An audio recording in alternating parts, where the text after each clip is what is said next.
નમસ્કાર વિદ્યાર્થી મિત્રો, ધોરણ 11 કોમર્સની અંદર વિષય વાણિજ્ય વ્યવસ્થા અને તેમનું સંચાલન, જેમની અંદર ચેપ્ટર નંબર 6 કે ધંધાકીય વ્યવસ્થાના સ્વરૂપો 2.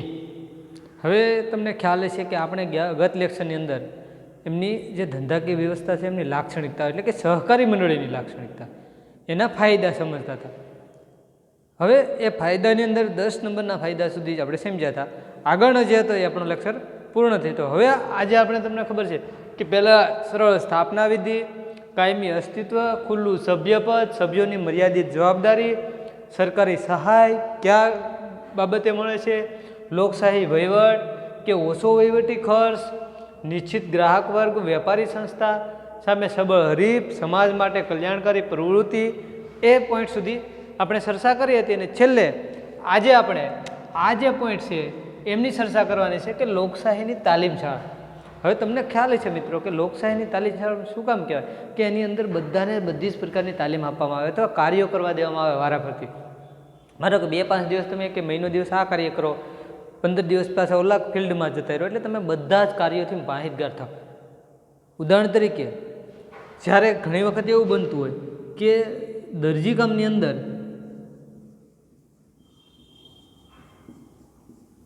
આની અંદર જે છે એ અત્યારે તમને ખબર હશે, પહેલાં જે છે ને એ બધું જ કામ કરતો, પેન્ટ શર્ટ અન્ય કાર્યો, લેડીઝ જેન્ટ્સ આ બધાને. પણ અત્યારે જો આ કામની અંદર છે ને ઓનલી ફોર શર્ટ બનાવવાવાળો છે ને એ શર્ટ જ બનાવે, અથવા તો જે કફ કોલર જે તૈયાર કરવાના છે ને અમુક પાર્ટ, એ પાર્ટ જ તૈયાર કરે. એટલે એને પાછું જો ક્યારેક જરૂરિયાત ઊભી છે આખું શર્ટ તૈયાર કરવામાં મુશ્કેલી અનુભવ.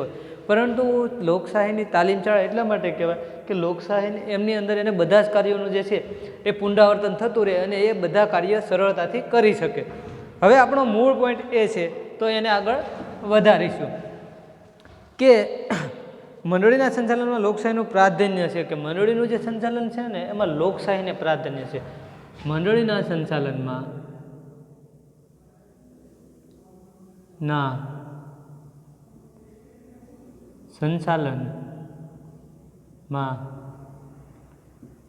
લોકશાહીનું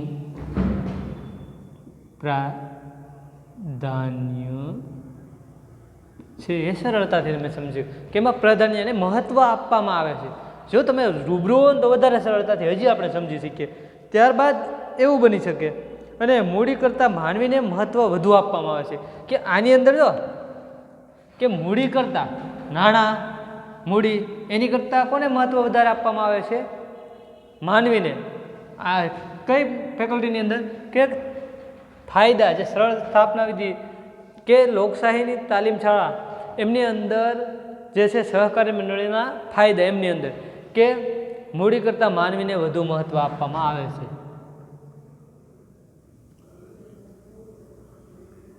કરતાં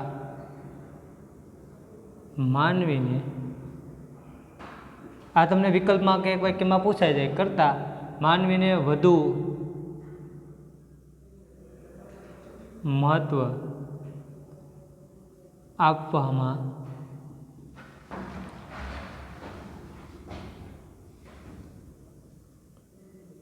આવે છે. ત્યારબાદ આગળ કે સભ્યોનું મહત્ત્વ જળવાઈ રહેતું હોવાથી લોકશાહી જીવંત રહે છે. અને સભ્યોનું જે મહત્ત્વ છે ને એ જળવાઈ રહે છે. કે સભ્યોનું મહત્ત્વ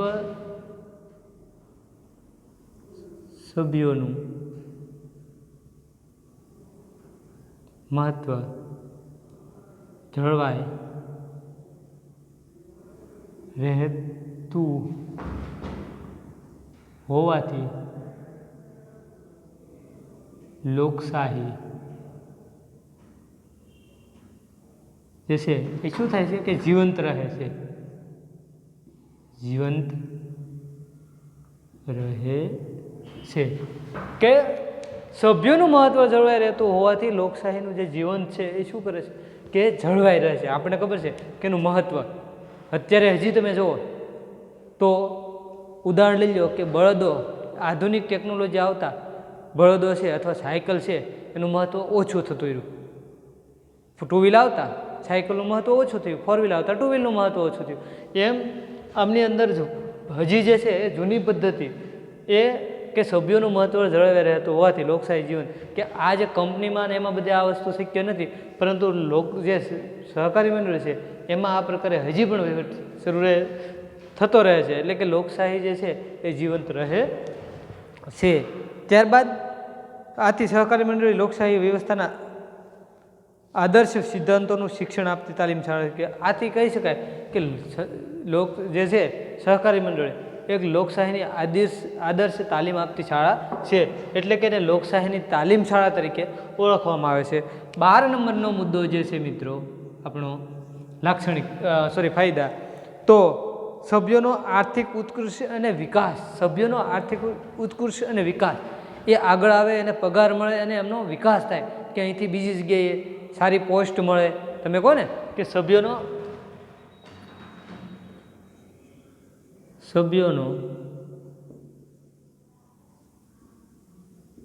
આર્થિક ઉત્કર્ષ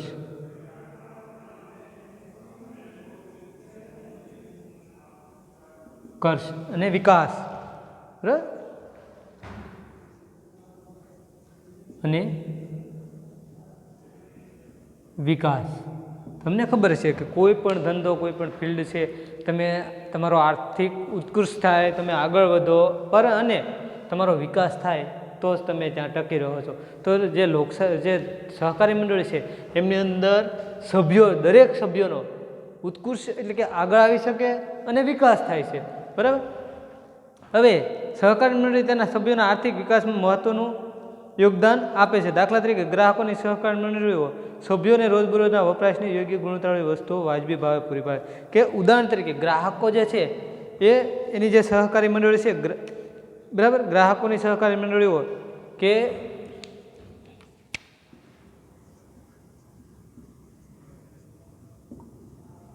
ની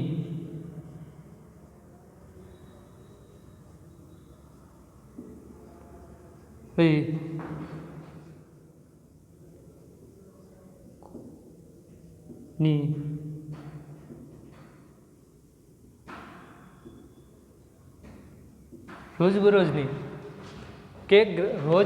જે ચીજ વસ્તુઓ છે, બરાબર, એમના માટે બરોજના વપરાશની યોગ્ય ગુણવત્તા, રોજબરોજની યોગ્ય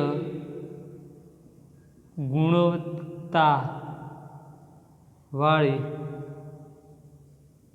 ચીજ વસ્તુઓ જે છે એ પૂરી પાડે છે. ચીજ વસ્તુઓ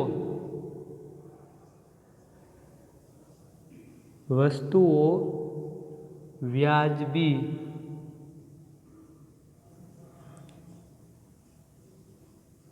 ભાવે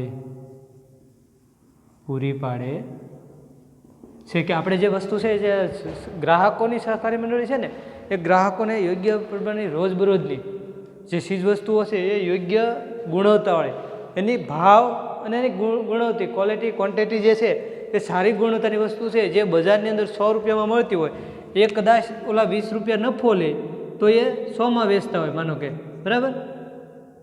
અને આ વ્યક્તિ શું કરે કે નફો ઓછો કરશે, અથવા તો 5 રૂપિયા નફો લઈ અને કેટલામાં વેચશે આપણને 85માં, એટલે 15 રૂપિયા જે છે એ આપણને ફાયદો મળશે, બરાબર. આ જે છે એનું એક ઉદાહરણ, આપણે સામાન્ય ઉદાહરણ લઈ લઈએ. તમને ખબર છે કે સહકારી મંડળ સબસિડી આપવામાં આવે તો એક વસ્તુઓ ખરીદવામાં આવે તો સાથે ફ્રી આપવામાં આવે છે. હવે ત્યારબાદ મધ્યસ્થીઓ દ્વારા ગ્રાહકનું આર્થિક શોષણ અટકાવે છે. અને મધ્યસ્થીઓ દ્વારા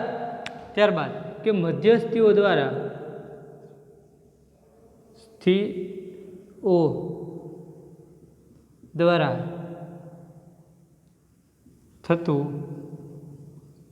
ગ્રાહકનું શોષણ અટકાવે છે. તમને ખબર હોય કે જથ્થાબંધ વેપારી છે એ છૂટક વેપારીને આપે અને એ ઉત્પાદક પાસેથી કરે, એટલે મધ્યમાં થયો એ વ્યક્તિ શું કરે છે, 80 રૂપિયામાં લાવે, 90 રૂપિયામાં આને આપે અને એ પાછો ગ્રાહકને છૂટક વેપારી આપે. એટલે આ મધ્યસ્થીઓ દ્વારા જે થતું સીધું ગ્રાહકને આપે, મધ્યસ્થી કોઈ ન હોય, એટલે ગ્રાહકનું જે શોષણ છે એ અટકાવે છે. ત્યારબાદ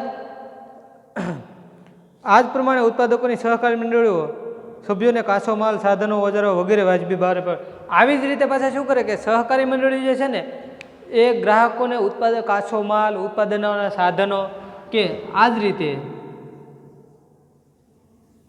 રીતે સહકારી મંડળી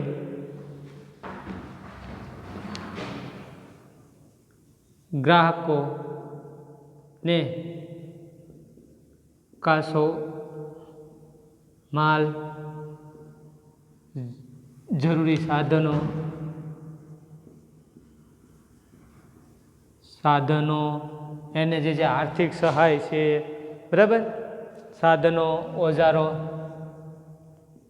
ઓજારો વગેરે જે વસ્તુ છે એ પૂરી પાડે છે, એનું ખાસ ધ્યાન રાખજો.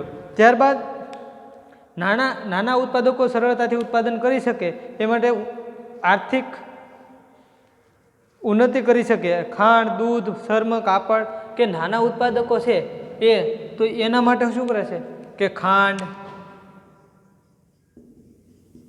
શર્મ એટલે કે ચામડું, દૂધ, આ જે બધી વસ્તુઓ છે એ દૂધ, શર્મ, કપાસ જેવા ક્ષેત્રને સહકારી મંડળીઓ ખૂબ વિકાસ પામ્યો છે કે ખાંડ, દૂધ, શર્મ, કપાસ વગેરે દ્વારા એનો શું છે વિકાસ પામ્યો છે કે મંડળીઓએ ખૂબ વિકાસ સાધ્યો છે.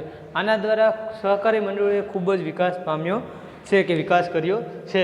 આ સાથે મિત્રો આજે આપણે સહકારી મંડળીના 12 જે ફાયદા હતા એ ફાયદાની ચર્ચા કરી.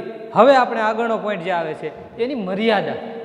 જો આપણે એની લાક્ષણિકતા જોઈ, એના ફાયદા જોયા, હવે મર્યાદા, કારણ કે આમાં ત્રણેય વસ્તુ છે. તમને લાક્ષણિકતા પૂછાઈ શકે, ફાયદા પૂછાઈ શકે અને મર્યાદા પણ પૂછાઈ શકે. તો હવે આજનો જે આપણો આગળનો જે પોઈન્ટ છે એ જે સહકારી મંડળીના મર્યાદાઓ કે ક્યાં સુધી આપણે અટકાવી શકે છે. તો મર્યાદાઓ જે છે મિત્રો એ સહકારી મંડળીની કુલ 4 મર્યાદાઓ છે. કેટલી? 4 મર્યાદાઓ. હવે એમની અંદર પહેલી તો મૂડીની મર્યાદા, બરાબર. આમ તો આપણે પહેલેથી જ લખતા જઈએ કે પહેલું જે છે એ મૂડીની મર્યાદા.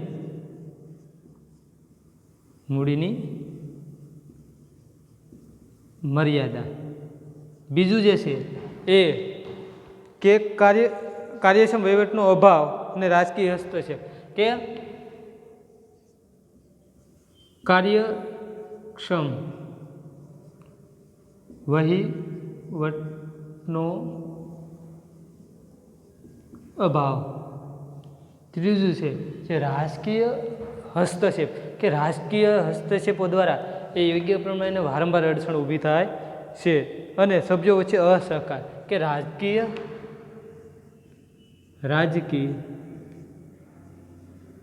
હસ્તક્ષેપ. અને ચોથો નંબરનો જે પોઈન્ટ છે કે સભ્યો વચ્ચે જે છે એ અસહકાર, કે એની માટે સહકાર મળતો નથી.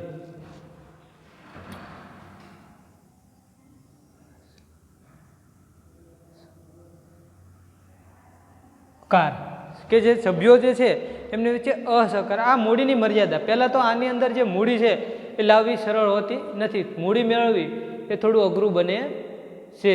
ત્યારબાદ આગળ કે કાર્યક્ષમ વહીવટનો અભાવ. જો તમે સમજજો, બરાબર, કે કાર્યક્ષમ એની અંદર બધા જે છે એ કાર્યક્ષમ રીતે વહીવટ કરી શકશે નહીં, એનો અભાવ મળશે. અને રાજકીય હસ્તક્ષેપ, કે રાજકારણ છે, રાજકીય ધર્મ જે પક્ષો છે એનો હસ્તક્ષેપ રહે છે. અને સભ્યો વચ્ચે અસહકાર, કે કોઈને મન દુઃખ થાય, કુસમ, અસહકાર. હવે એમાં આપણે પહેલું જે છે આમના વિશેની જે ચર્ચા કરીએ કે મૂડીની મર્યાદા ની આ એટલા માટે લખું, આવી રીતે તમે લખી જાઓ તો એના વિશે જ તમારે આગળ સમજાવવાનું રહેશે કે વધુ મૂડી એકઠી કરવાનું મુશ્કેલ છે. તો આની અંદર વધુ મૂડી એકઠી કરવાનું મુશ્કેલ છે, કારણ કે શેરની ઓછી કિંમત, કે વધુ મૂડી એકઠી કરવી મુશ્કેલ. મૂડી એકઠી કરવી એટલે કે મેળવવી કરવી મુશ્કેલ છે. એનું કારણ શું છે કે શેરની ઓછી કિંમત, બરાબર, એ ખાસ ધ્યાન રાખજો. શેરની ઓછી કિંમત સભ્યોના આર્થિક રીતે નબળા વર્ગના અને સભ્ય દીઠ મતાધિકાર હોવાથી કે શેરની ઓછી કિંમત અને શેરની ઓછી કિંમત સભ્યોનો જે આર્થિક છે મધ્યમ વર્ગમાંથી આવતા. ત્યારબાદ બીજું એક પોઈન્ટ લઈ લઈએ તો આપણે પોઈન્ટ જ ખાલી લખીએ કે શેરની ઓછી કિંમત, ત્યારબાદ એમની અંદર જે છે એ શેર દીઠ મતાધિકાર, કે એનો અધિકાર શું છે કે વ્યક્તિગત મતાધિકાર, કે વ્યક્તિગત મતાધિકાર. જો ઘણી વખત એવું થાય કે તમે 50 શેર ખરીદશો પણ મત તો તમને એક જ દેવા મળશે. જે લાભ છે તો એના કારણે પણ ઘણા લોકો શેર ખરીદતા નથી. જ્યારે ખાનગી કંપનીની અંદર શું છે કે શેર દીઠ મતાધિકાર હોવાથી એ પોતે પોતાનું વર્ચસ્વ જમાવી શકે. હવે વધુ શેર ખરીદવાનું આકર્ષણ ઓછું રહે છે, બરાબર, કારણ કે મૂડીની મર્યાદા રહે છે અને ઓછું જે છે એ વ્યક્તિગત મતાધિકાર હોવાથી શેરની ખરીદી મર્યાદિત રહે છે. એટલે શેર ખરીદવાનું જે આકર્ષણ છે એ ઘટે છે, મૂડી છે એ ઘટે છે. બીજો જે પોઈન્ટ છે આપણો એ કાર્યક્ષમ વહીવટનો અભાવ. આ પ્રથમ પોઈન્ટ. કુલ 4 પોઈન્ટ સમજવાના છે. કાર્યક્ષમ વહીવટનો અભાવ, કે યોગ્ય રીતે વહીવટ એનો કરી શકતા નથી, કે જેમની અંદર જે છે એ સભ્યોના પ્રતિનિધિ તેવા મંડળીના સંચાલકો માનદ સેવા આપે છે. માનદ સેવાને કારણે તેઓ મંડળીના સંચાલન અને વહીવટ પ્રત્યે અંગત રસ લઈ શકતા નથી, કે સભ્યોના પ્રતિનિધિ તેવા મંડળીના સંચાલકો માનદ સેવા આપે, કે મંડળીના જે પ્રતિનિધિ એવા, ખાસ ધ્યાન રાખજો કે સભ્યોના પ્રતિનિધિ તેવા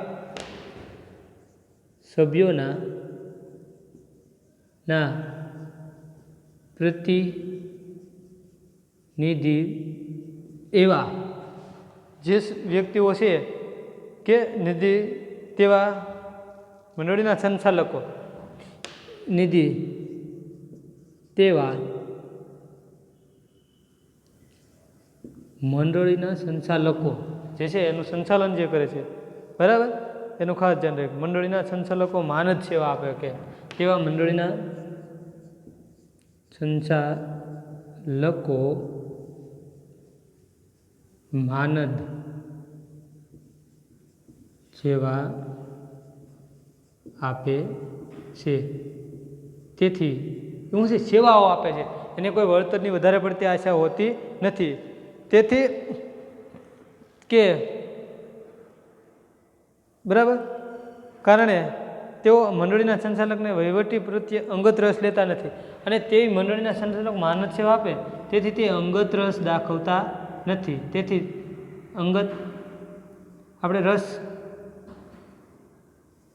રસ દાખવતા નથી એવું કહી શકાય. દાખવતા નથી કે અંગત રીતે પોતે રસ ન લે. આપણને ખબર છે કે એમાં કોઈ વધારે પડતું વળતર નથી મળવાનું. વધારે કાર્ય કરો તો વધારે આવો એના મનમાં જે ભાવ ઉત્પન્ન થાય છે એના કારણે પણ એ જે છે એ આવક વધતી નથી, કે કાર્યક્ષમ વહીવટનો અભાવ રહે છે. ત્યારબાદ પણ દાખવે છે. ઉપરાંત તેની પાસે વિશિષ્ટ જ્ઞાન, ધંધાકીય અનુભવ અને સમયનો અભાવ હોઈ શકે છે. જો એ સિવાય એની પાસે વિશિષ્ટ જ્ઞાન કે અનુભવનો અભાવ હોય છે. જો આની અંદર આપણે શોર્ટમાં લખીએ, વિશિષ્ટ જ્ઞાન, પછી અનુભવનો અભાવ. આવા જે પ્રશ્નો છે એ નડતા હોય છે, કે એને અડચણરૂપ થતા હોય છે. વિશિષ્ટ જ્ઞાન ન હોય, અનુભવ ન હોય અને સમયનો અભાવ હોઈ શકે. ઘણી વખત એવું થાય કે સમયનો પણ અભાવ હોઈ શકે છે. સમયનો પણ અભાવ જે છે એ હોય શકે છે. એ ખાસ ધ્યાન રાખો કે ઘણા બધા કાર્યો છે એમની અંદર ઘણી વખત કાર્ય કરવું હોય પણ તમને 3 કલાક હોય, બરાબર, અને તમને પેપર સારી રીતે લખતા આવડે પણ તમારી સ્પીડ ઓછી હોય તો સમયનો અભાવ નડે ને તમને લોકોને મિત્રો, બરાબર. ત્યારબાદ ત્રીજો જે પોઈન્ટ છે કે કાર્યક્ષમ મંડળીના વહીવટમાં બિનકાર્યક્ષમ પ્રવેશે છે અને કોઈ પણ તો પણ કે સમયનો અભાવ હોઈ શકે તો પણ મંડળીના વહીવટમાં બિનકાર્યક્ષમ પ્રવેશે છે. જૂથબંધી અને અંગત હિતને કારણે ગેરવહીવટ સર્જાય છે કે એને જો સામસામે બે જૂથબંધી થઈ જાય તો જૂથના કારણે ગેરવહીવટી પણ થઈ શકતો હોય છે. આપણે એ બધું નથી લખતા. હવે ત્રીજો પોઈન્ટ જે છે એ આપણો કે રાજકીય હસ્તક્ષેપ. અહીંયા આ 2 પોઈન્ટ સમજ્યા. હવે જે છે એ રાજકીય હસ્તક્ષેપ. રાજકીય હસ્તક્ષેપ કે રાજકારણ છે, તમને ખબર છે અત્યારે તમે એ બધા ન્યૂઝમાં મીડિયામાં જોતા જ હશો. હવે વિવિધ રાજકીય પક્ષો, ઘણા બધા પક્ષો હોય છે, ભાજપ, કોંગ્રેસ, પછી ઘણા બધા તમે છો અપક્ષના ઉમેદવારીના જે પક્ષો હોય છે, જુદા જુદા જે પક્ષો હોય છે, પક્ષો દ્વારા એની ઉપર હસ્તક્ષેપ કરવામાં આવે. એને જે કામ છે કાર્યમાં અડચણરૂપ કે પોતાનું વર્ચસ્વ જમાવવા માટે રાજકીય પક્ષો છે કે એ પાર્ટી છે આગળ વધે, પોતાના હસ્તક્ષેપો જે છે એ કરતી રહે છે. એટલા માટે હવે કે વિવિધ રાજકીય મંડળી ઉપર પોતાનું કે પક્ષો મંડળી ઉપર પોતાનું વર્ચસ્વ મેળવવા પ્રત્યક્ષ કે પરોક્ષ કે વિવિધ રાજકીય પક્ષો વિવિધ રાજકીય પક્ષો મંડળી પર પોતાનું વર્ચસ્વ જમાવવા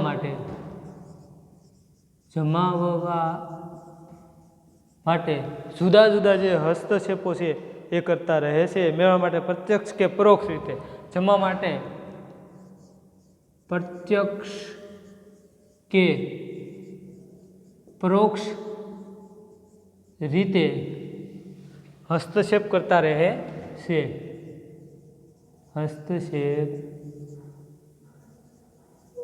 કરતા રહે છે. હવે એ ખાસ ધ્યાન રાખજો મિત્રો કે આ 2 શબ્દોને ખાસ ધ્યાન રાખજો કે પ્રત્યક્ષ અથવા તો બીજાના દ્વારા એને લોકોને પરોક્ષ રીતે કે એને કોઈને કહેવામાં આવે, પોતે ન આવે પણ બીજા વ્યક્તિઓને મોકલે. તમે જોતા હશો અત્યારે મીડિયાની ઉપર કે પક્ષ છે એ એકબીજા લોકોને ચડાવે, આપણી ભાષામાં કહેવાય કે એને ઉશ્કેરે કે આવું હોવું જોઈએ, ખરેખર આમ હોવું જોઈએ, અને એના દ્વારા પ્રત્યક્ષ કાં સીધા એ લોકો અથવા તો બીજા દ્વારા એની ઉશ્કેરણી કરવામાં આવે છે. મંડળી રાજકીય અસર નીચે કામ કરે, મંડળી છે જે રાજકીય અસર નીચે કામ કરે ત્યારે ધંધાકીય સ્વાતંત્ર્ય જોખવાય છે.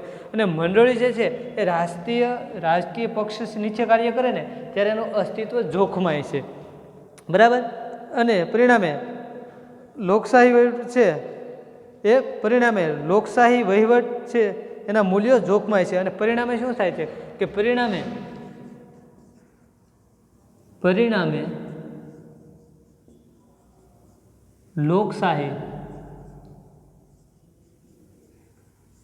લોકશાહીના જે મૂલ્યો છે, બરાબર, એના મૂલ્યો જોખમાય છે.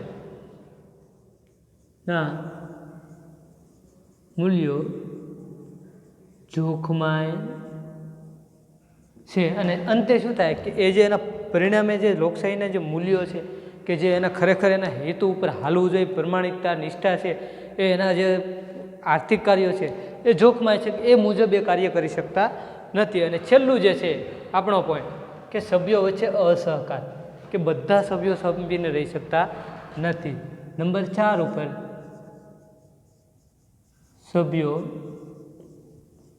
વચ્ચે અસહકાર કે એને બધાનો જે સહકારી મંડળીની અંદર એકબીજાના સહકારથી કાર્ય કરવાનું હોય, એકબીજાની હળીમળીને ભાવનાથી કાર્ય કરવાનું હોય, તો એમાં અસહકાર ઊભો થાય એટલે મંડળીનું જે કાર્ય છે આ એના અપવાદ, એના મર્યાદા છે.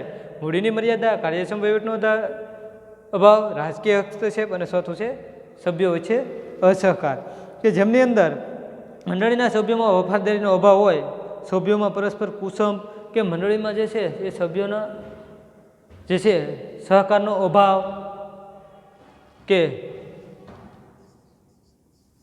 સહકારનો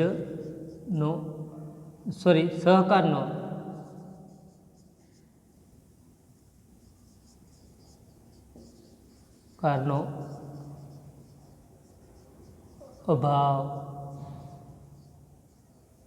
કુસંપ જે છે કે કુસંપ હોય, એનો સહકારનો અભાવ હોય, સંઘર્ષ જૂથબંધી, બરાબર, સંઘર્ષ જૂથબંધી.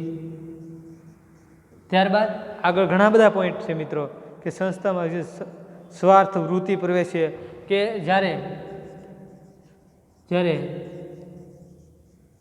સ્વાર્થ વૃત્તિ પ્રવેશે, જો આની અંદર નિસ્વાર્થ ભાવે જે કાર્ય કરવાનું હોય છે, પોતાનો અંગત વિચાર દેખાય કે આમાં આમ થાય કરી તો આ ફાયદો થાય, તો સ્વાર્થ વૃત્તિ પ્રવેશે. ત્યારબાદ સંસ્થાના અસહકારનું નિર્માણ થાય છે. આ બધાને પરિણામે સહકારી મંડળીનું સમાન હિત ધરાવતી વ્યક્તિઓનું સંગઠન હોવા છતાં સહકારનો લાભ મેળવી શકતો નથી.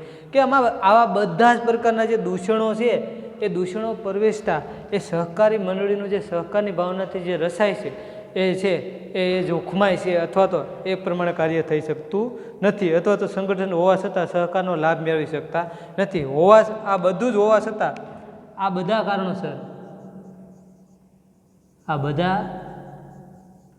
કારણોસર સહકારી મંડળી જે છે એ શું છે કે સહકારી મંડળી જે છે એ વ્યક્તિઓનું સંગઠન હોવા છતાં સહકારનો લાભ મેળવી શકતી નથી. સહકારી મંડળી જે છે એ સહકારનો જે લાભ મેળવી શકતી નથી. આ સાથે મિત્રો આજનો જે પોઈન્ટ છે આપણે પૂર્ણ કરીએ છીએ કે આ બધું જ હોવા છતાં કે આ બધા જ કારણોસર એ સહકારી મંડળી છે એ સહકારનો લાભ મેળવી શકતી નથી. ખરેખર આમની અંદર એમનો એકબીજાનો સહકાર મેળવવાનો હોય છે. આજના જે 3 પોઈન્ટ, આ જે સમજ્યા 2 પોઈન્ટ, 4 પોઈન્ટ, આ 6 પોઈન્ટ જે સમજાય એ વ્યવસ્થિત તમે વાંચી જજો અને લખી દેજો એક વખત રફબુકમાં, અને પછી એની તૈયારી કરજો. મિત્રો આજનો લેક્ચર છે એ આપણે અહીંયા સુધી રાખશું. નેક્સ્ટ ટાઈમ જ્યારે મળશું ત્યારે આગળના પોઈન્ટની આપણે શરૂઆત કરશું. અસ્તુ. જય સ્વામિનારાયણ.